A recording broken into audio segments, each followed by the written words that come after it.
गुजरात के अहमदाबाद में हुए उस भयानक विमान हादसे की जिसने पूरा देश को झकझोर कर रख दिया।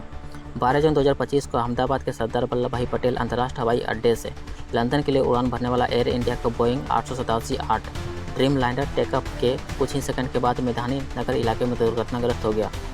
इस हादसे में करीब 241 लोगों की जान चली गई, जिसमें गुजरात के पूर्व मुख्यमंत्री विजय रूपानी भी शामिल थे। केवल एक यात्री रमेश विश्वास कुमार बच पाए। इस हादसे ने कई सवाल खड़ा किए हैं। क्या यह सिस्टम की विफलता थी या सरकार की लापरवाही ने इतने बड़े हादसे को जन्म दिया? 12 जून 2025 की दोपहर करीब 1:30 बजे अहमदाबाद से लंदन के गेटविक हवाई अड्डे के लिए उड़ान भरने वाला एयर इंडिया का विमान टेकअप के महज 59 सेकंड के बाद मेधानी नगर के पास एक आवासीय इलाके में क्रैश हो गया। इस विमान में 230 यात्री और 12 क्रू मेंबर सवार थे। शुरुआती जांच में पता चला कि विमान के इंजन में तकनीकी खराबी थी, जिसे एक कॉन्फ़िगरेशन एरर के रूप में बताया जा रहा है। हादसे की जगह से काला धुआं उड़ता देखा गया और आसपास की इमारतों में भी नुकसान हुआ। आग इतनी भयंकर थी कि बचाव कार्य में भारी मुश्किलें आई। केंद्रीय गृहमंत्री अमित शाह ने बताया कि विमान में 1.25 लाख लीटर ईंधन था, जिसके कारण तापमान इतना बढ़ गया कि ज़्यादातर लोगों को बचाने का मौका ही नहीं मिला। इस हादसे ने एक बार फिर विमान क्षेत्र में सुरक्षा मानकों पर सवाल खड़ा किया। विशेषज्ञों का कहना है कि अगर विमान की उड़ान से पहले पूरी तरह से जांच की गई होती तो शायद यह हादसा टाला जा सकता था। सोशल मीडिया प्लेटफॉर्म एक्स पर कई लोगों ने दावा किया कि विमान अनफिट था और सुरक्षा जांच में घोर लापरवाही बरती गई। क्या यह सच है कि एक अनफिट विमान को उड़ान की अनुमति दे दी गई है? अगर हाँ, तो इसके लिए जिम्मेदार कौन है? विमान विशेषज्ञों के मुताबिक कॉन्फ़िगरेशन एरर का मतलब है कि विमान के सिस्टम में कोई ऐसी गड़बड़ी थी जो उड़ान से पहले पकड़ी नहीं गई। यह गड़बड़ी इंजन से जुड़ी हो सकती है या फिर सॉफ्टवेयर से, जो विमान के संचालन को नियंत्रित करता है।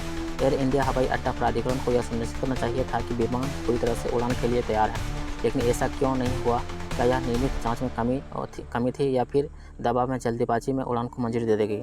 पिछले कुछ सालों में भारत में विमान सुरक्षा को लेकर कई सवाल उठे हैं। 2020 में कोझिकोड हादसे में 17 लोगों की मौत हुई थी और 2010 में मंगलोर हादसे में 158 लोग मारे गए थे।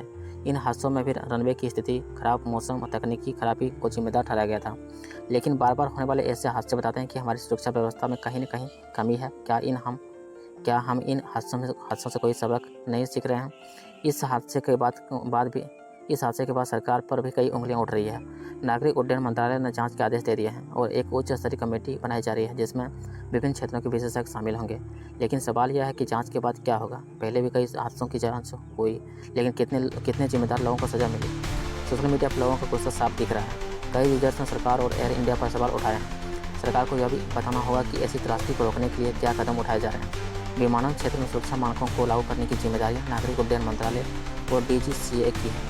लेकिन बार बार होने वाले हादसे पर यह सवाल उठते हैं कि क्या ये संस्थाएं अपनी जिम्मेदारी ठीक से निभा रही है, या एयरलाइंस पर दबाव है कि वे लागत कम करने के लिए सुरक्षा मानकों से समझौता करें। यह हादसा सिर्फ एक तकनीकी विफलता नहीं, बल्कि एक मानवीय त्रासदी है। 241 परिवारों ने अपने परिजनों को खो दिया। गुजरात के पूर्व मुख्यमंत्री विजय रूपानी ने इस हादसे को और भी दुखद बना दिया। क्रिकेटरों से लेकर बॉलीवुड सितारों तक कई हस्तियों ने इस हादसे पर शोक जताया। भारतीय क्रिकेटर कप्तान रोहित शर्मा और विराट कोहली, अभिनेत्री अनुष्का शर्मा ने सोशल मीडिया पर अपनी संवेदनाएं व्यक्त की। हादसे की जगह में गांधीनगर में बने सिविल अस्पताल और बीजे मेडिकल कॉलेज के आवासीय क्वार्टर भी प्रभावित हुए। कई लोग घायल हुए, इमारतों को नुकसान पहुंचा। यह हादसा न केवल यात्रियों के लिए बल्कि स्थानीय लोगों के लिए भी एक भयावह अनुभव था। इस हादसे ने एक बार फिर विमानन सुरक्षा को लेकर भी गंभीर सवाल खड़ा किया है। सरकार ने जांच की बात कही है, लेकिन जनता को यह जानने का हक है कि वे ऐसी त्रासदी को रोकने के लिए क्या ठोस कदम उठाए जाएंगे। कुछ सुझाव जो विशेषज्ञों ने दिए हैं वे इस प्रकार है कि विमान की उड़ान से पहले हर बार कठोर जांच होनी चाहिए। पायलटों और क्रू मेंबर्स को आपात स्थिति से निपटने के लिए नियमित प्रशिक्षण दिया जाए। जांच के नतीजों को जनता के सामने रखा जाए और जिम्मेदार लोगों को सजा दी जाए। पुराने विमानों को आधुनिक तकनीकी से अपग्रेड किया जाना चाहिए। अहमदाबाद विमान हादसा एक दुखद घटना था, जिसने न केवल सैकड़ों की जिंदगियां छीनी बल्कि हमारे सिस्टम की कमियों को भी उजागर किया। यह समय है कि सरकार और विमानन प्राधिकरण इस हादसे को गंभीरता से ले और ऐसी घटनाओं को रोकने के लिए ठोस कदम उठाएं।